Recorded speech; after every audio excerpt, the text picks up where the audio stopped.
ఇదిగో దేవుడి యొక్క వాక్యం సెలవిస్తుంది.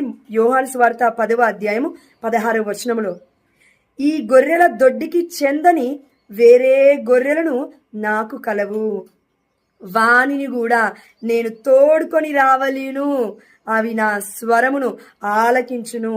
అప్పుడు ఒకే మందయు ఒకే కాపరియు ఉండును. ఇక్కడ దేవుడు అన్యుల గురించే కాదండి, కథోలిక శ్రీ సభ నుండి విడిపోతున్న వర్గాల గురించి కూడా దేవుడు మాట్లాడుతున్నాడు.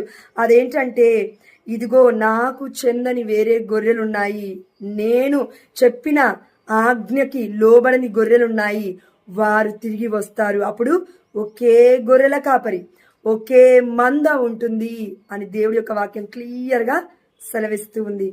కాబట్టి ఇప్పుడు మనం ఆలోచించుదాం, 2000 సంవత్సరాల నుండి వచ్చిన పారంపర్యం ఎక్కడా?